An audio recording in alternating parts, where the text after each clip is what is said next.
Wyoming has a way of shrinking people, not emotionally, physically. You can stand in the middle of a valley that stretches for miles in every direction and realize just how small a human being can actually be against that kind of a landscape. And in places like western Wyoming, survival becomes part of daily life.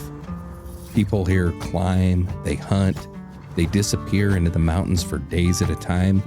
They run trails most people wouldn't even attempt to hike. Amy Wroe Bechtel fit naturally into that world. She wasn't inexperienced. She wasn't unfamiliar with wilderness terrain.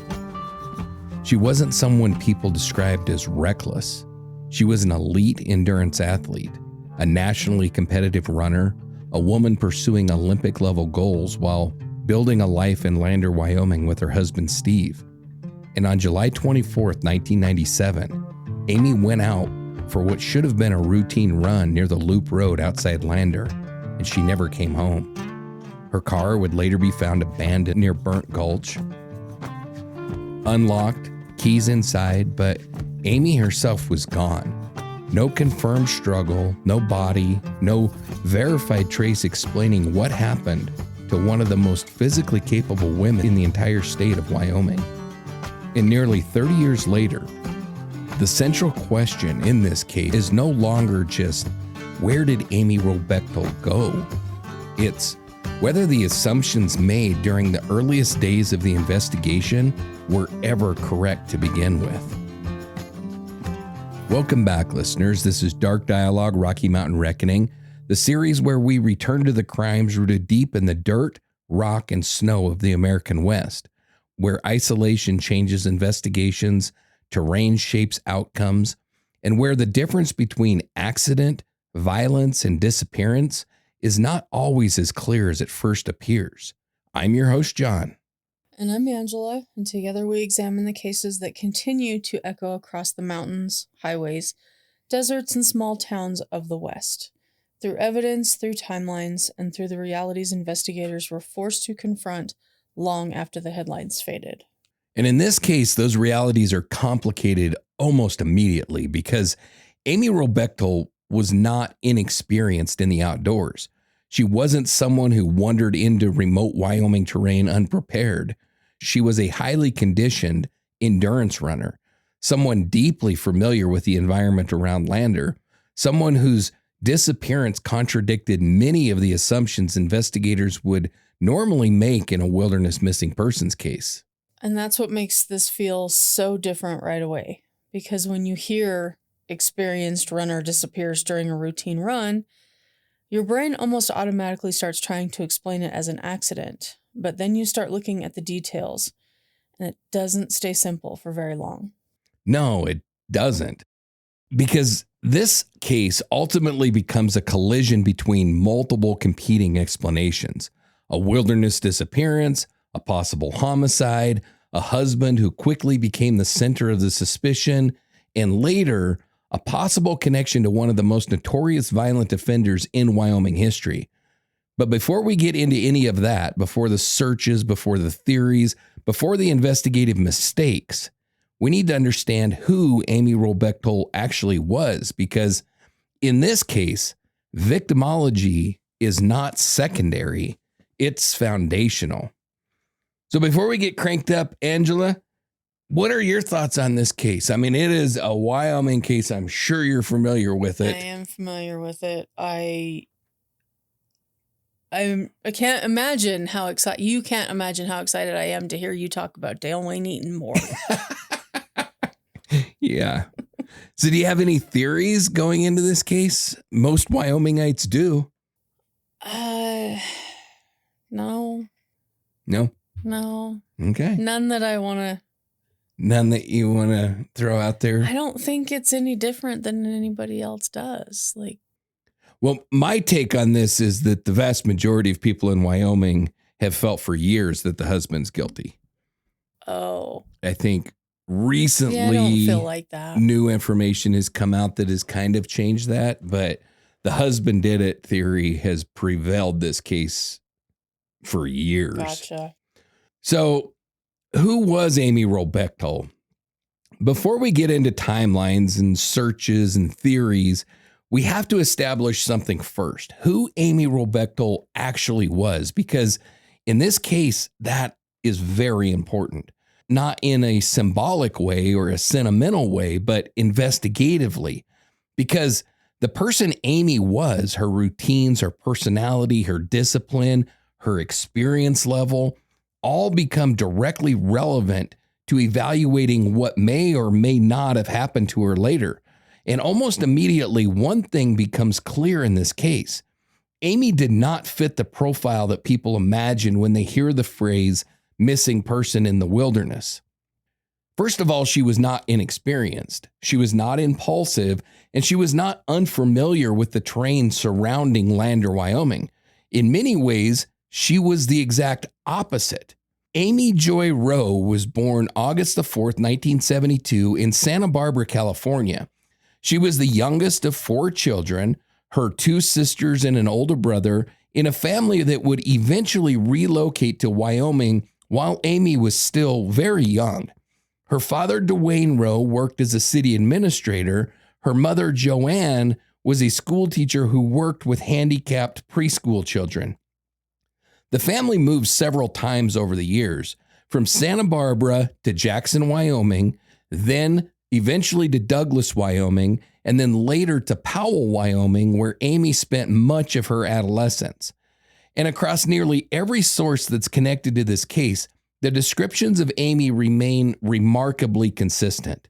Focused, orderly, driven, quietly competitive, very intelligent, highly disciplined, not loud, not reckless, not chaotic. Her father once reportedly described her in very direct terms. Once Amy set her sights on something, you better get flat out of her way. And honestly, that doesn't sound like somebody people just casually say was motivated. That sounds like someone who locked onto goals and structured her life around reaching them. Exactly. And that distinction is really important because later in this case, investigators and public would spend years trying to determine whether Amy's disappearance reflected accident or voluntary disappearance or outside intervention. And understanding her personality baseline becomes important when evaluating all 3 of those. Because by nearly every account, Amy was very future-oriented. She was methodical, and she tended to pursue goals systematically rather than impulsively. Amy first became interested in running around 6th grade, but importantly, she was not initially viewed as some elite natural athlete. In high school, running cross country and track in Douglas, Wyoming, she was considered solid, but not exceptional. And honestly, that part of her story matters more than people realize because Amy's athletic development was not built around effortless dominance.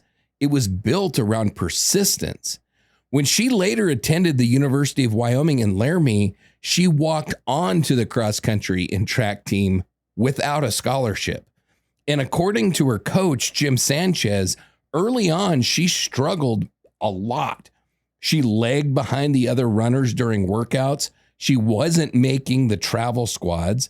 And by traditional competitive standards, there was little reason to expect that she would eventually become one of the strongest runners in the program. But she kept showing up over and over, training, improving, grinding forward. And eventually something changed because by her junior and senior years, Amy's progression accelerated dramatically. She began placing in conference competition. She became captain of both the cross country and the track teams, and she earned academic All-American recognition. She eventually set the University of Wyoming school record in the 3,000 meter with a time of 9:48.9, which I'm not a runner. I don't know anything about that, but apparently it's really fast. Yeah. Even decades later, that mark remained among the best in the school's history.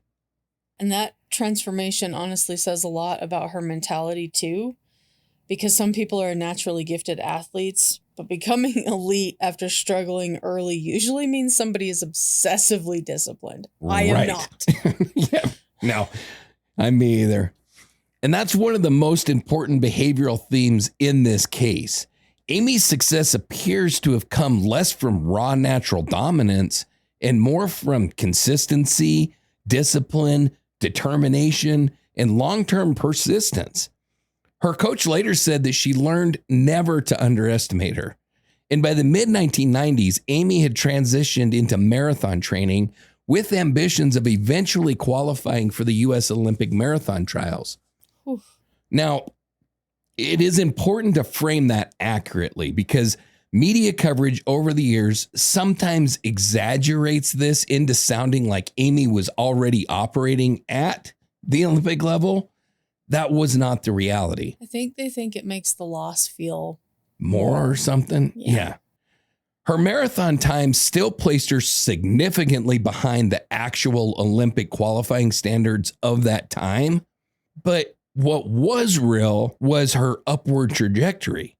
She had improved dramatically over time. Her coaches believed she still had developmental room as a marathoner. And people around her genuinely believed that she had the discipline to continue progressing. And importantly, Amy herself appeared fully invested in that future. By 1996, Amy and Steve Bechtel had married and relocated to Lander, Wyoming. And understanding Lander itself is important here because Lander in the 90s was not simply a small Wyoming town. It was an outdoor athlete culture, rock climbers, distance runners, backcountry athletes, guides, outdoorsy industry workers, a place where intense physical training and wilderness competency were normalized parts of daily life. Steve was heavily involved in the elite climbing culture. Amy quickly established herself as one of the strongest female runners in the local road racing community. The terrain around Lander, including Sinks Canyon and the Loop Road area, became part of her regular training environment. And this point matters enormously later. Amy was deeply familiar with the wilderness terrain surrounding the area where she ultimately disappeared. This wasn't someone randomly venturing into unfamiliar backcountry terrain for the very first time. It was part of her life. Professionally, Amy was also building stability. She earned her degree in exercise physiology from the University of Wyoming. She worked multiple jobs in Lander, personal training, fitness instruction, occasional waitressing, and worked at the Wild Iris Mountain Sports alongside of Steve. Just days before her disappearance, she had completed certification as a personal trainer, something that would allow her to begin charging more professionally for her services. And financially, there were signs of forward momentum as well. Amy had recently paid off her student loans, and perhaps most importantly, she and Steve had just purchased their first home together only days before she vanished. That detail becomes important emotionally, but also behaviorally because it reinforces a larger pattern visible throughout Amy's life at that time. She appeared to be building towards something, not withdrawing from it. And honestly, all of that makes the later disappearance feel even stranger. Because nothing here sounds unstable. It sounds like somebody actively constructing the next phase of their life. Exactly. And that's one of the reasons this case becomes so difficult for investigators to interpret, because by virtually every outward measure, Amy Wroe Bechtel appeared deeply engaged in her future. There's another important piece to this as well. Amy was consistently described as organized and methodical in her daily behavior. Friends and coworkers describe her as focused, prepared, structured. Even small details in the evidence later reflect that mindset, including the now famous to-do list that was found inside of her vehicle with mileage notes connected to the race route that she was preparing. And physically, Amy was extremely capable outdoors. She trained alone regularly, she ran remote terrain routinely, and she understood the realities of Wyoming wilderness conditions. At the time of her disappearance, she was reportedly managing minor shin splints carefully by spacing out her running schedule rather than recklessly overtraining through the injury. Again, that's important because it reinforces a broader pattern of controlled, deliberate behavior and not impulsiveness. And ultimately, that behavioral baseline becomes one of the central tensions in the entire Amy Wroe Bechtel investigation, because when investigators later began evaluating theories about what happened to her, they weren't evaluating the disappearance of an inexperienced tourist that was unfamiliar with Wyoming terrain. They were evaluating the disappearance of a disciplined endurance athlete operating inside an environment that she knew extremely well. And that reality would eventually become one of the hardest facts in this entire case to explain. To really understand Amy's case, you have to understand two things at the same time. First, Amy herself, and second, the environment that she disappeared into, because this case sits directly at the intersection of both. And if you misunderstand either one, then the entire investigation starts to tilt in the wrong direction. So by the summer of 97, Amy had built nearly her entire adult identity around endurance, not just running, but disciplined endurance. The ability to tolerate discomfort, the ability to push through the fatigue, the ability to operate independently in physical demanding environments for long periods of time. And importantly, that mindset fit naturally into Wyoming culture, especially Western Wyoming culture. Now, I want to pause here for a second because I do have some personal familiarity with this area. My mom graduated from Lander High School. My grandparents, aunts, uncles, cousins, they all lived there for years. So I spent a lot of time there growing up.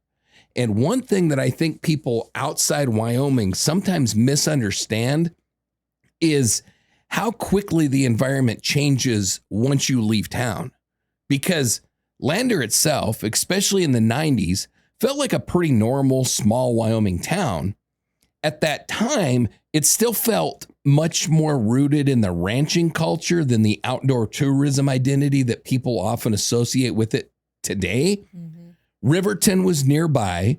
People moved between the communities constantly. I mean, Riverton was the larger town where people went to shop, and gamble. And at that time, no, there was no gambling, but now gamble for sure. I can't remember how long it's been there. Riverton equals the casino to me. It's been a long time, but it wasn't there in 97. That I know for sure. Okay. But it has been there a long time. And now Wind River Casino is definitely a major draw to the area. It is Riverton. I'm sorry, but it is. But, for somebody in Lander, Riverton also means the larger town with the Walmart, because Lander has, and so it's very common for people to drive from Lander to Riverton to shop and stuff like that. It's really not that far. It's like 20 miles, 25 miles, I think, something like that. So people move between the communities constantly, and to the locals, places like Sinks Canyon were recreational areas, picnic spots, fishing spots, weekend drives, not places people necessarily associate with violent crime. But the other reality is this: in Wyoming, true isolation can begin extremely fast. You can leave downtown Lander, and this is true in almost every Wyoming community, but you can leave downtown Lander and be somewhere genuinely secluded in under 10 minutes. Yeah. Not metaphorically secluded, actually secluded. The kind of place where you may not see another person for hours, where visibility disappears quickly once you leave roads or trails, and where terrain can swallow distance much faster than people unfamiliar with mountain country realize. And I think people from more populated places sometimes underestimate that part, because when they hear road or trail, they imagine constant activity around it. Right. Yes. And that's not how most of Wyoming works. The activity is bugs. You're right. And that was especially true in the 90s. It's still true today, but even then, it was even more so. Even in the summer, you could absolutely drive mountain roads and encounter almost nobody. Mm-hmm. And culturally, solo outdoor activity was and is extremely normal. People hunt alone, they camp alone, they hike alone, they run alone. Wyoming culture tends to produce highly independent people simply because of the environment itself. You get accustomed to operating on your own. And importantly, most people in Wyoming did not view other people as the primary danger outdoors. Yep. The things people worry about here are weather, terrain, bears, moose, getting stranded, breaking down mechanically, or becoming lost maybe deep in the backcountry, not violent encounters with strange people. That mindset matters enormously in this case because it shaped how people initially interpreted Amy's disappearance. And Amy fit naturally into that environment. By 1997, she had transformed herself into an extremely disciplined endurance athlete, not through raw natural dominance, but through years of sustained progression and structured training. That distinction is important because disciplined endurance athletes develop very specific competencies over time. And I don't mean motivational poster cliches. I mean, hang in there. I mean practical operational skills. Amy understood pacing herself. She understood hydration, energy management, body awareness, terrain adaptation, weather exposure, and physical limits. She had trained repeatedly in altitude environments. She understood mountain terrain. She routinely operated independently outdoors. This was not someone randomly deciding one afternoon to experiment with wilderness recreation. This was integrated into her daily life. And there's another important point here too. Elite endurance athletes, especially in Wyoming at that time, were very unusual. And that's important context. Today, people sometimes associate mountain towns with massive endurance communities, ultra running cultures, and outdoor influencers. But Wyoming in the 90s still felt very different. The dominant culture was much more ranching, rodeo, hunting, snowmobiling, skiing, blue-collar outdoor work. Distance runners and endurance athletes existed, but they stood out more. I think they still kind of do. They do, for sure. Amy stood out more, especially as a woman pursuing serious marathon goals in a rural Wyoming community. And in Lander specifically, she had become part of a growing shift in identity. The town was beginning to evolve. More climbers were moving in, more outdoor athletes, more people connected to the mountain sports culture. Steve was deeply embedded in that climbing culture, and Amy naturally fit into it and in that same world. Lucky Lane, where they lived, sat inside of that transition point. It was a tight-knit community of climbers, runners, guides, and outdoor athletes. And for Amy, Lander offered something uniquely valuable: altitude, terrain, and space. Lots of space. That terrain matters because when people unfamiliar with Wyoming hear run or disappeared near the mountains, they often imagine one of two extremes: either a maintained tourist trail that's packed with people, or deep wilderness far beyond civilization. Yeah. But the reality around Sinks Canyon and the Loop Road sits somewhere in between. Have you been there? Probably. I've been all over Lander, but Yeah. Sinks, not that you remember. Not in an elevated age either. Oh, yeah, that makes sense. So Sinks Canyon itself was and is a well-known local recreation area. It's beautiful. It's accessible. It's really freaking cool.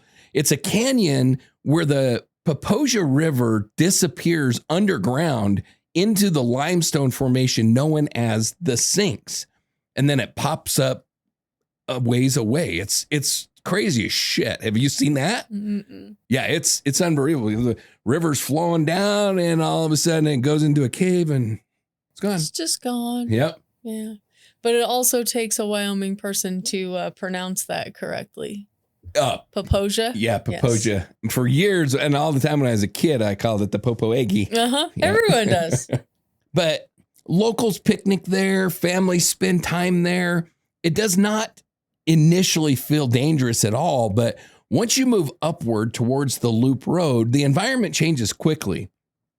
The road itself is gravel, narrow, steep in sections, built into mountain terrain with significant elevation gain and switchbacks heading towards South Pass.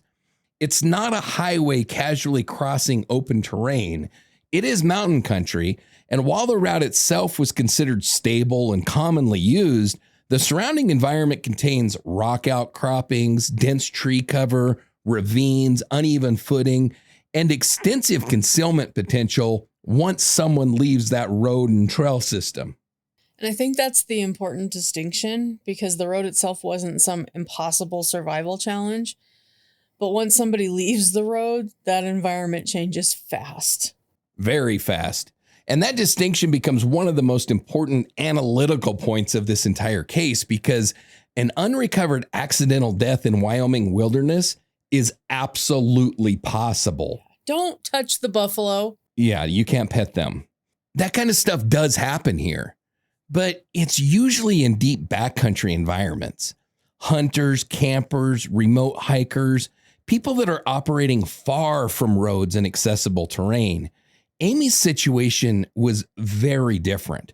She was not backpacking for days deep in the wilderness. Right. She was operating near a road that she knew well.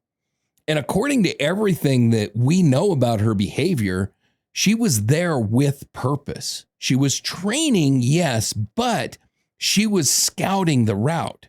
She was preparing for a 10K race that she was organizing. So she was not randomly bushwhacking through unfamiliar wilderness terrain. And that's really important because it directly affects what later theories actually would require. And there's another reality that investigators had to wrestle with. If Amy remained on or near that road after an injury or something, the odds of eventually being found rise dramatically, even in Wyoming, because summer activity in mountain areas increases substantially. We've got campers, drivers, outdoor recreation traffic, maybe not constant traffic, but enough that a stranded or visibly injured person near the route would likely eventually encounter somebody. Yeah. Especially once organized searches began. And that's where the tension in this case really starts emerging, because if Amy stayed en route, her complete disappearance becomes very difficult to explain. But if Amy left the route, then Wyoming terrain becomes capable of hiding almost anything. And that contradiction between familiarity and disappearance, between accessibility and concealment, would eventually become one of the defining problems in the Amy Wroe Bechtel investigation.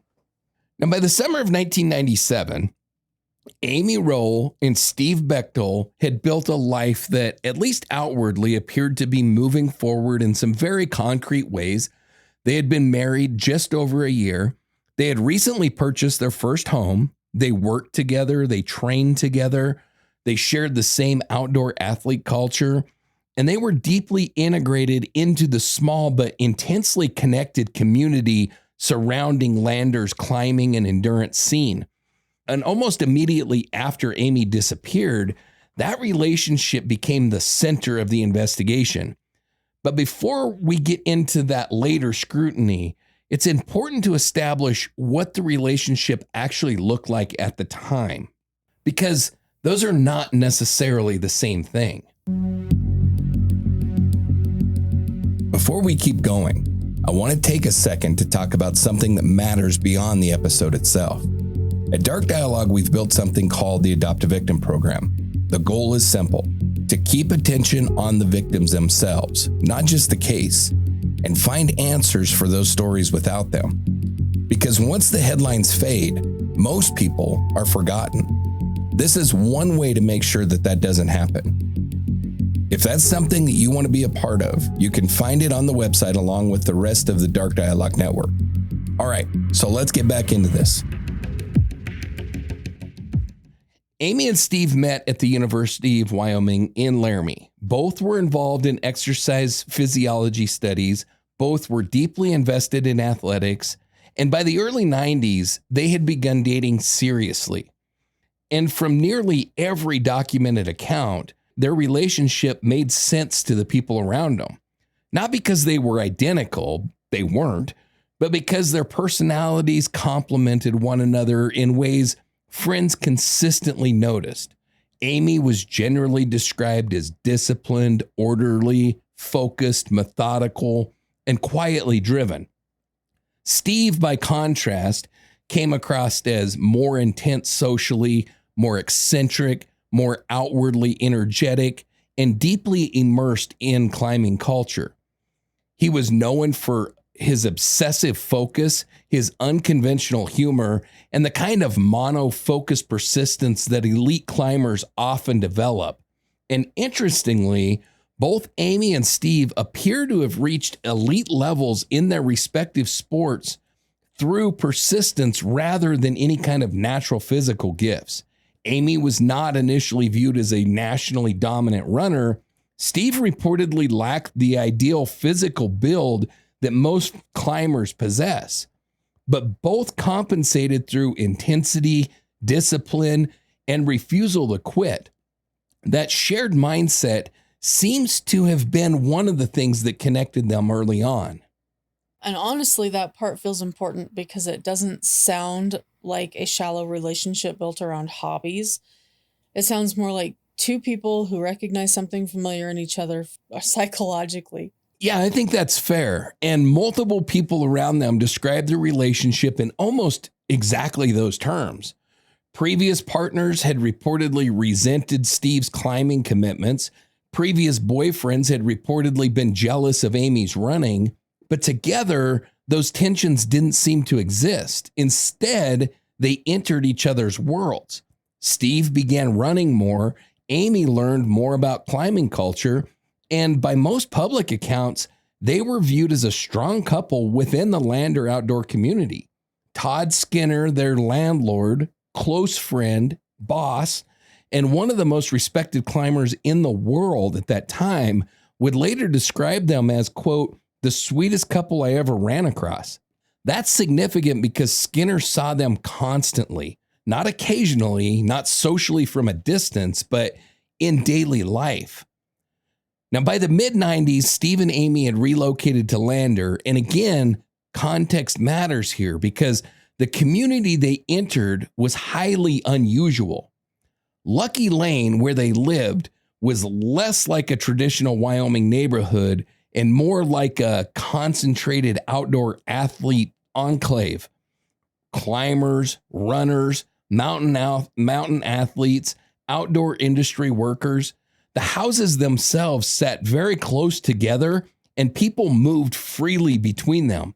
Friends walked in without knocking, meals and conversations blurred between homes, and the cultural identity of the group revolved around endurance, performance, discipline, and mental toughness. Positive mental attitude, quitting is not an option, that sort of a mindset. And Steve fit naturally into that environment, and Amy mostly did too, but there's an important nuance here. Amy also appears to have wanted something more stable and private than Lucky Lane ultimately offered. Not because she was trying to leave Steve, there's no verified evidence supporting that idea. Instead, by virtually every documented account, Amy wanted space, order, privacy, a home that felt like hers. And that distinction matters because later speculation would sometimes reinterpret Amy's desire to leave Lucky Lane as evidence of marital trouble. But the documented evidence points towards something much simpler. Amy had outgrown communal living. It would drive me batshit crazy. I couldn't do it for 10 seconds. Yeah, a lot of people outgrow it. A lot of people outgrow it. You walk in my house without knocking, you're probably getting punched in the face or shot. One of the two. Yeah. That transition was already happening in July of 1997. Only days before Amy vanished, she and Steve had closed on their first house together, a ranch-style home on McDougal Drive in Lander. And according to friends and family, Amy was deeply invested in that move.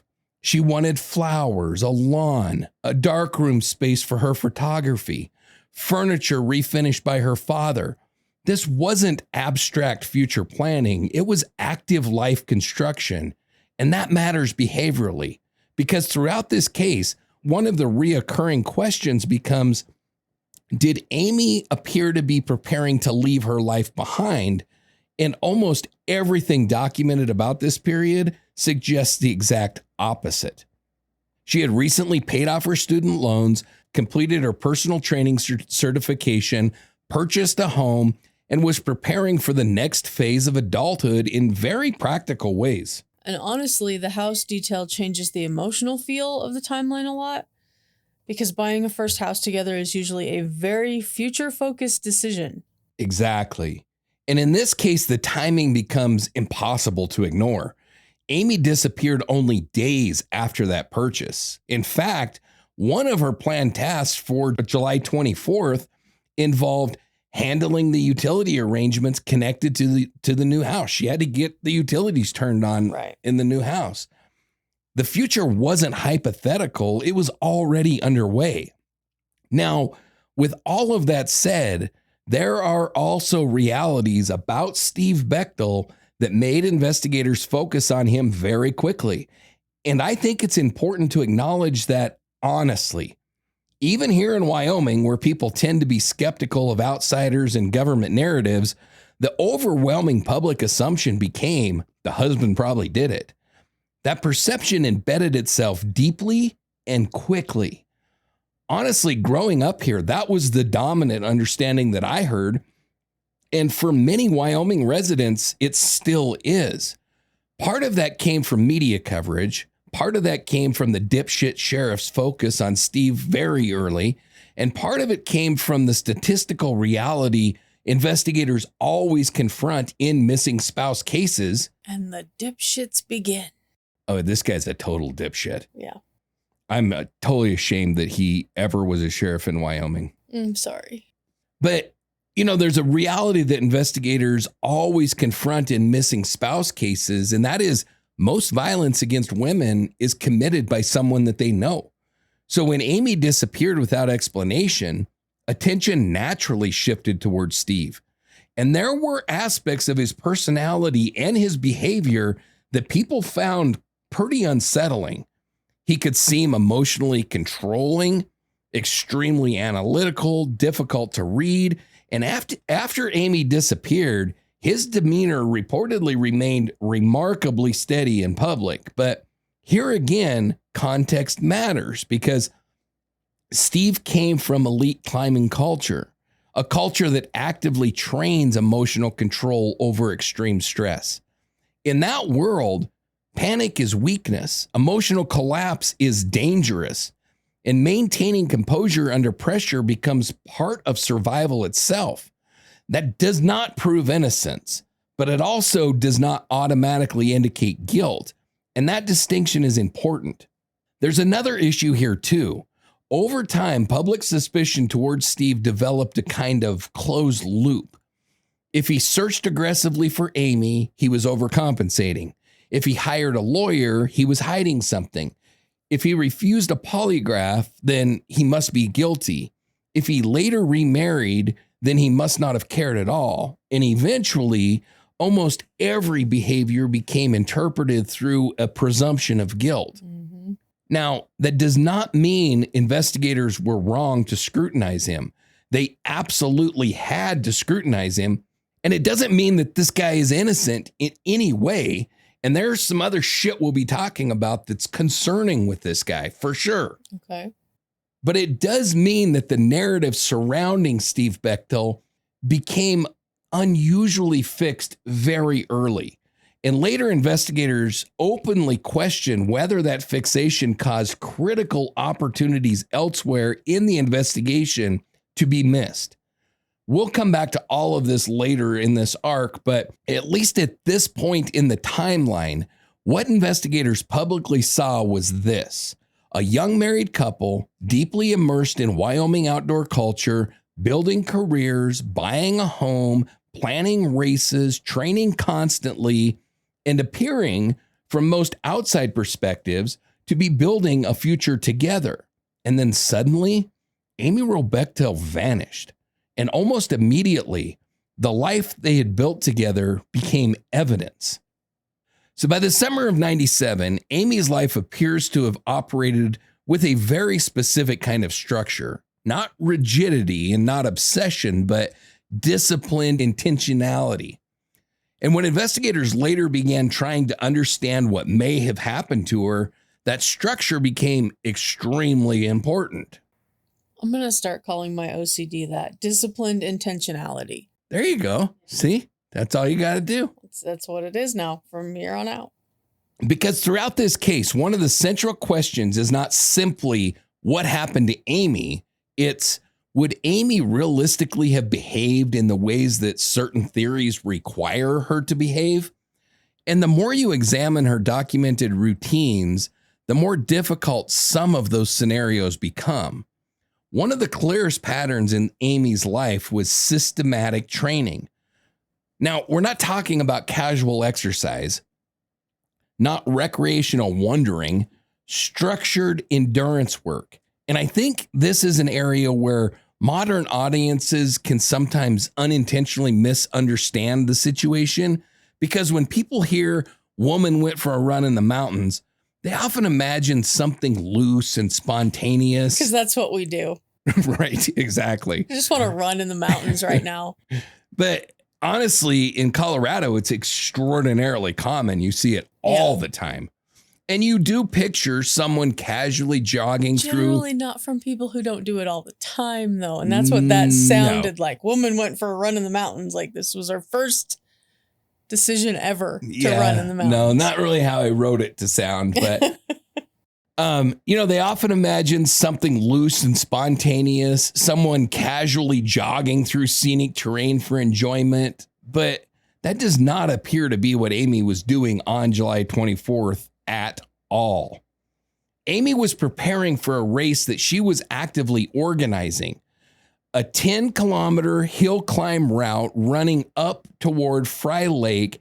And according to the evidence that was found later, she was using that trip that day to scout and measure the course itself.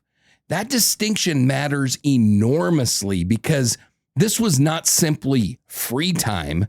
It was task-oriented. It was closer to work than it was to recreation.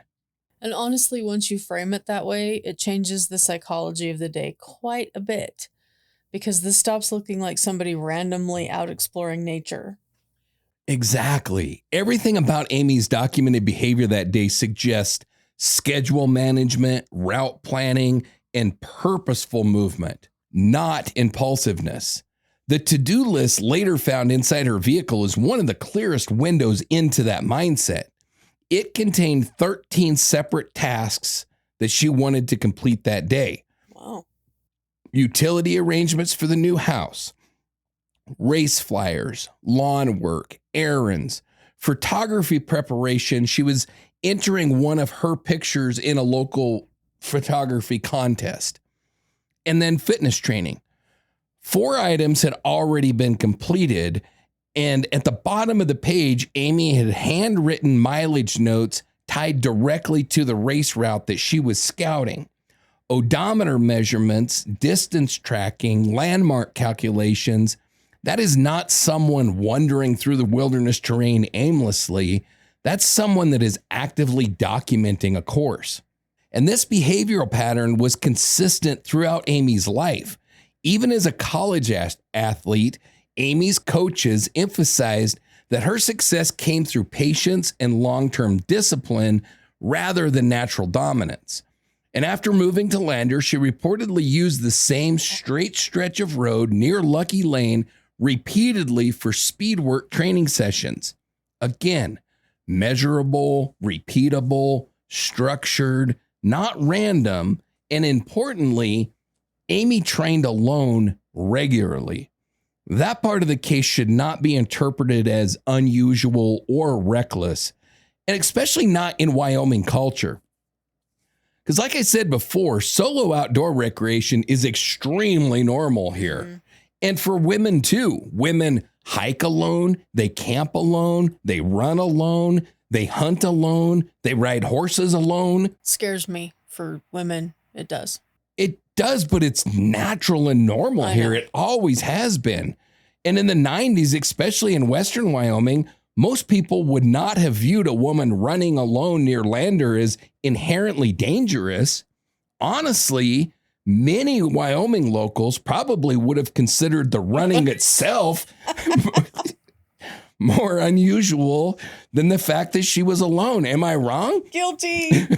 Because culturally, Wyoming historically has not had a huge recreational running culture the way that Colorado or California developed, especially in ranching communities. Physical work was exercise. Mm-hmm. Stacking hay, building fence, digging fence post holes. People didn't necessarily go running recreationally, but women being outdoors by themselves. And it's so big. You can't get anywhere by running. You have to drive there. Right? But women being outdoors independently, that was completely normal, and it still is. And I think that's important because people sometimes project modern fears backwards onto cases like this. Absolutely. And context matters enormously here. In Wyoming culture, particularly at that time, but even now, the perceived dangers outdoors were weather, wildlife, injury, getting stranded. We talked about that before, not violent strangers hiding on mountain roads. Yeah. In fact, I think most Wyoming women probably would have felt safer farther away from town than closer to it. And I strongly suspect Amy felt exactly the same way. Yeah. Another critically important detail involves Amy's physical condition at the time that she disappeared. Like I said earlier, she was dealing with shin splints. And rather than recklessly pushing through them, she had reportedly adjusted her training schedule to run every other day in order to manage the injury properly. That detail might sound minor. It isn't, because it tells us something very important about how Amy approached physical stress and risk management. Elite endurance athletes, especially experienced ones, develop extremely high levels of body awareness. They learn pacing, load management, injury assessment, hydration, terrain adaptation, and energy conservation. And by all accounts, Amy appears to have approached her training intelligently, not recklessly. And honestly, the shin splints detail almost works against the idea that she would suddenly decide to go off route or do something physically impulsive. 100% I agree, because runners actively managing injury tend to become more controlled, not less. And when you combine that with the actual purpose of the run, the route deviation issue becomes very important. Amy was not simply out enjoying the mountains. She was scouting a race route, measuring it, planning it, visualizing it operationally, probably, figuring out where to set up hydration stations, shit like that. Leaving that route without a clear reason would have defeated the entire purpose of being there. And there's very little in Amy's documented personality suggesting spontaneous abandonment of planned activities. Considering there was a 13-item list of things to do that day. Exactly. Yeah. It points to the exact opposite. The timeline from earlier that day really reinforces that structure too, because shortly before heading towards Sinks Canyon, she stopped at a photo shop to work on mounting photographs for the photography competition I mentioned earlier. Witnesses later recalled that she repeatedly checked her watch during that conversation. Again, a small detail, but analytically important because it suggests time awareness, schedule tracking, task management, not someone that's drifting casually through an open-ended afternoon. And maybe more importantly, the rest of her day was already planned. Utility arrangements for the new house, race preparation, organizing moving logistics, lawn work, returning home before Steve arrived back from climbing. This was not somebody disappearing emotionally from their life.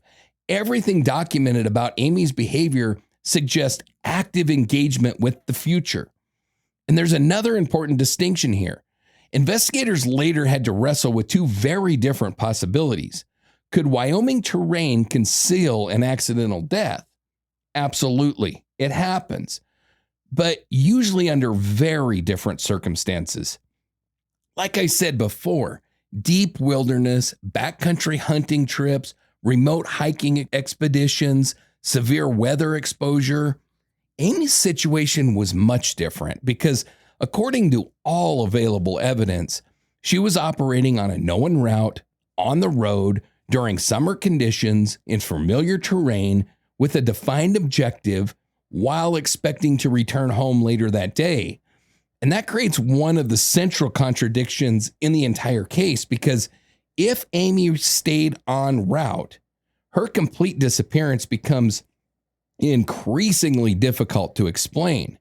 But if Amy left the route, investigators are forced to ask why a highly structured, highly disciplined endurance athlete would suddenly abandon the very task that she had gone there to complete. Yeah.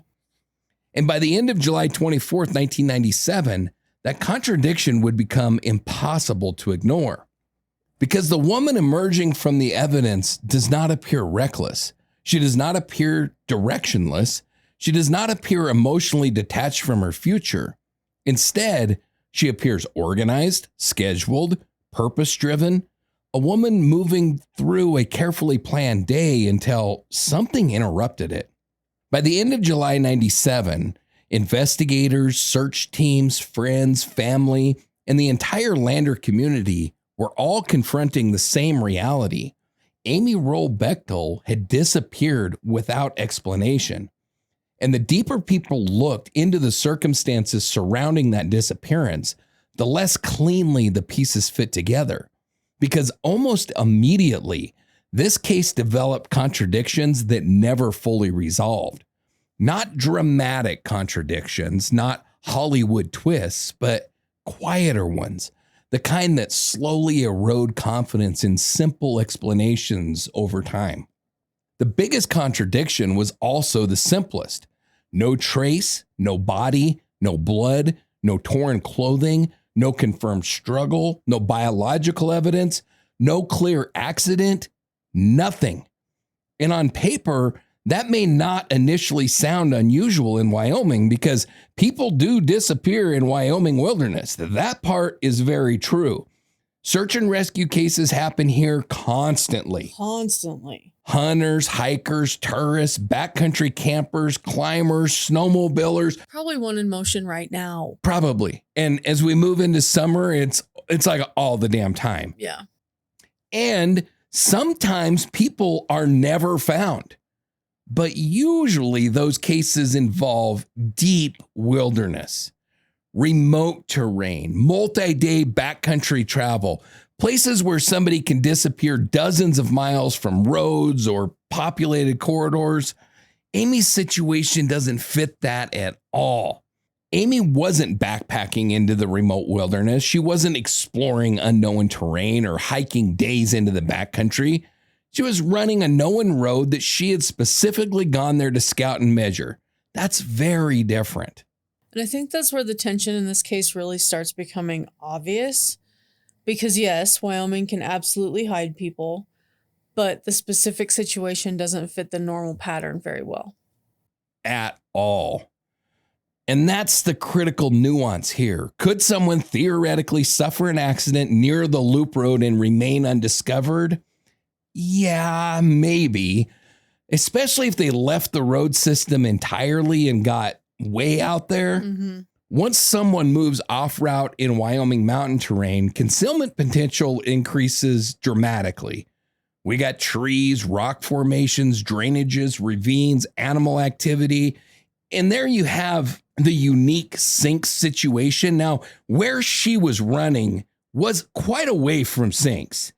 And I've heard multiple different people describe it as it was close. It's actually a ways up the canyon. They're not like right on top of each other. But the reality is, if a body goes into the sinks, you might never find it. Like the river goes under the ground. And what you just listed is the reason why you'll see a lot of signs in Wyoming that say stay on the path. Right. Yes. Not just Yellowstone, but all over Wyoming. All over. Stay on the path. But there is another side to that equation too. This was not untouched wilderness. The area around Sinks Canyon and the Loop Road sees regular activity. Runners, cyclists, hunters, ranchers, campers, recreation traffic. And importantly, ranchers in Wyoming do not stay neatly on the trails. When they're gathering cattle, checking fences, or moving through grazing areas, they're covering huge amounts of terrain off of any established routes. So over time, the complete absence of recovery becomes harder and harder to reconcile, especially considering the scale of the original search. And that search was massive. Operationally, it was one of the largest searches rural Wyoming had seen in years. Hundreds of volunteers, National Guard resources, helicopters, infrared imaging, cadaver dogs, divers, ground teams, elite climbers, search and rescue personnel. The search area eventually expanded across a massive radius surrounding the Loop Road and the Burnt Gulch area, and yet nothing was found. No confirmed biological trace of Amy anywhere in that search zone. That absence becomes one of the most defining facts of the entire case, because if Amy had remained anywhere near the route, many investigators struggled to explain how she could remain undiscovered. But if she left the route, then investigators had to explain why a highly disciplined endurance athlete scouting a race course would suddenly abandon the very route that she had gone there to evaluate. And that contradiction has never fully gone away. And there was another major problem too. The investigation itself appears to have narrowed extremely quickly. And I think this is important to discuss carefully and honestly, because in hindsight, many investigators, including later investigators that would be assigned to this case, would openly criticize how early the investigative focus became centered entirely on Steve Bechtel. Now, to be fair, it is completely understandable why investigators initially scrutinized the husband. Statistically, intimate partners must always be examined carefully in disappearances involving married women. That is basic investigative reality. But in Amy's case, that focus appears to have hardened extraordinarily fast. And once that happened, other possibilities did not receive the attention that they deserved. One of the clearest examples involves my favorite asshat, Dale Wayne Eaton. Here he is. Now, to be absolutely clear, there is no definitive evidence proving that Eaton abducted or killed Amy Wroe Bechtel. But the broader context here matters enormously, because Fremont County and central Wyoming during the 1980s and the 1990s were not isolated from predatory violence against women the way that many people now assume. We've covered this shit on this season of Rocky Mountain Reckoning. Yeah. Multiple disappearances and murders had already occurred within that broader region. Janelle Johnson, Lisa Marie Kimmel, Kathleen Peringer, and others. Some still remain unsolved. Some later connected to serial predators operating across the Great Basin corridor.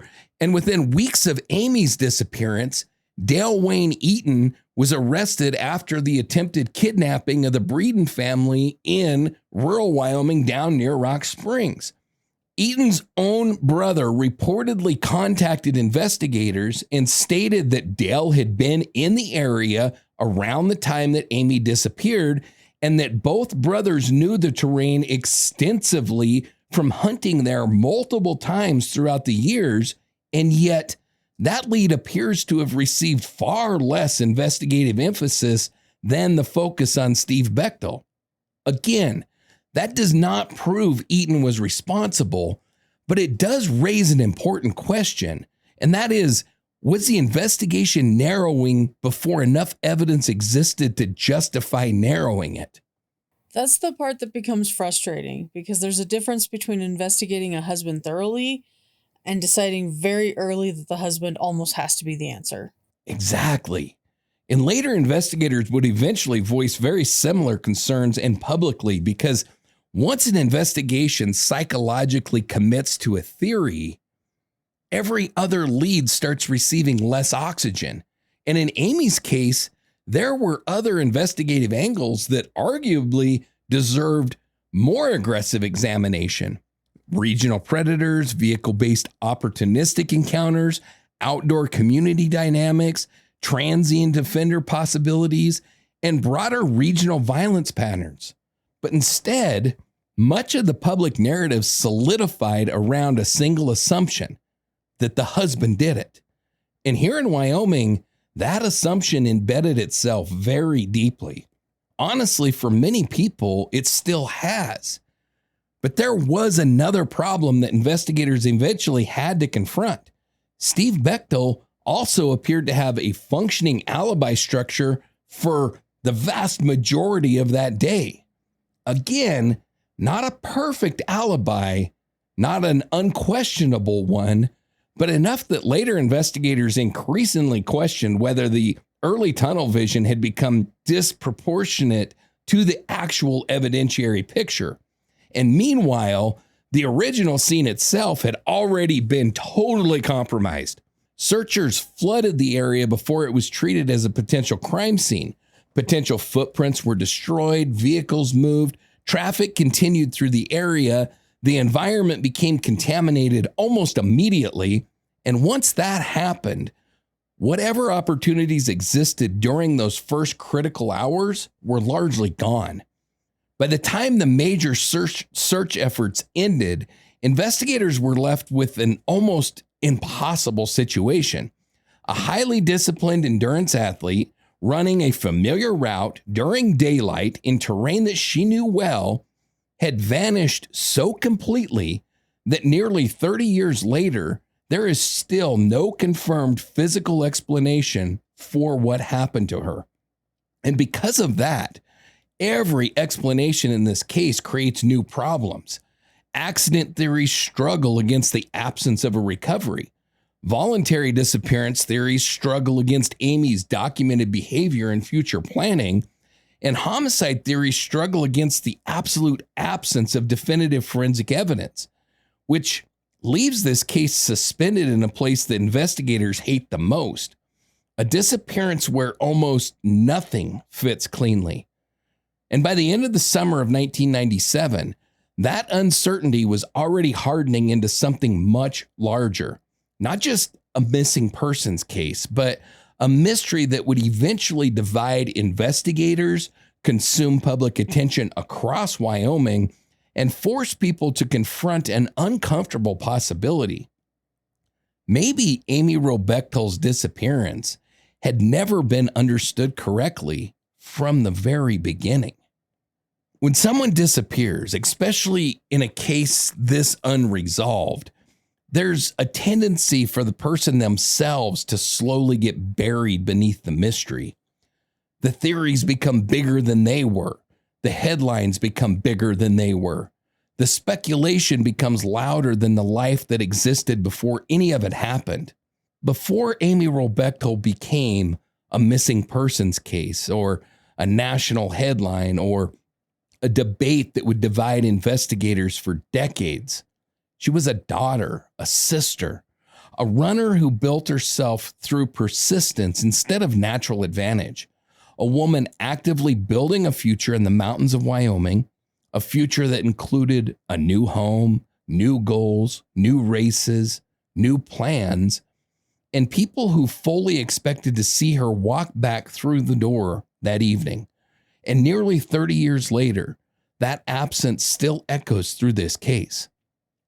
Not just because Amy disappeared, but because so much of who she was remains painfully visible in everything that she left behind. This is Down the Road by the J.J. Hawk Band. And this is Amy Wroe Bechtel.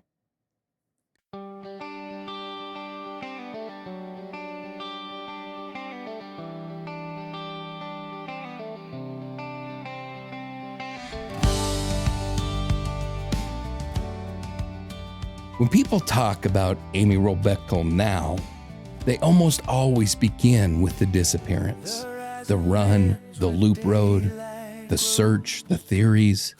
But the reality is, Amy's life was never defined by vanishing. It was defined by movement.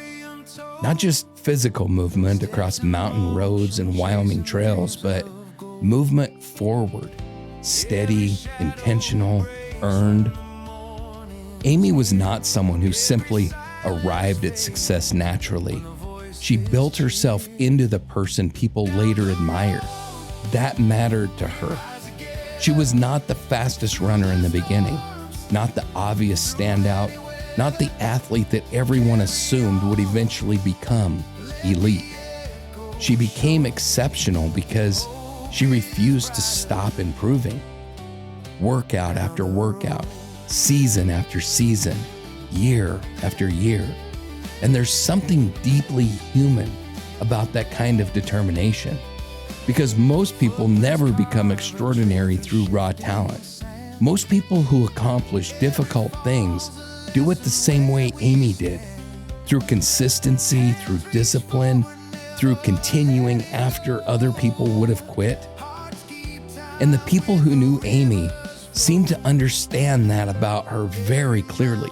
Again and again, the same descriptions appear: focused, driven, structured, dependable, not reckless, not chaotic, not careless. A woman who planned things, who followed through, who stayed connected to the people that she loved. And in January of 1997, Amy was building a life that appeared to be expanding in every direction at once. A new house, a new phase of adulthood, professional certifications, race organization, long-term athletic goals, a future rooted in Wyoming. And I think that's part of why this case has remained so emotionally difficult for so many people, because when someone disappears under tragic circumstances, people often search for signs that the person was unraveling beforehand, some indication they were withdrawing from life. But Amy's story feels like the opposite. The evidence that we keep encountering is not evidence of retreat. It is evidence of investment. Investment in family, investment in running, investment in the future, investment in the life that she was actively building for herself in Lander. And maybe that's why this case continues to linger so heavily across Wyoming after all these years, because Amy doesn't feel like someone slipping away from her world. She feels like someone deeply connected to it. A daughter and sister whose family still carries unanswered questions decades later. A young woman whose friends expected to see her return from a routine afternoon run.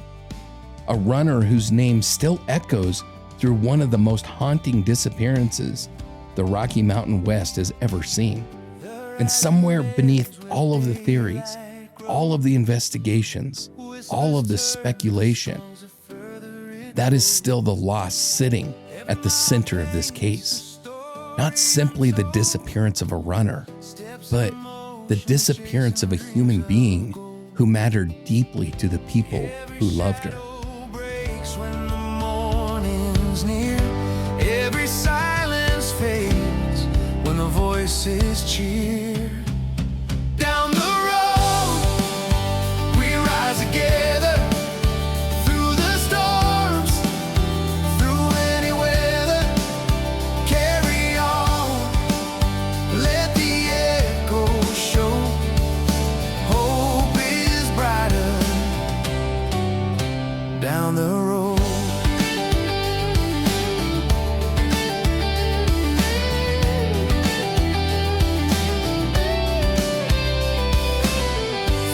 hands carve a trail through shifting sand. Every fall's a lesson where we stand. Hands reach forward, never letting go. Hearts keep time with the river's flow. Every mountain falls when the fire's true. Every door unlocks when the light breaks through. Down the road we rise together, through the storms, through any weather. Carry on, let the echoes show. Hope is brighter down the road.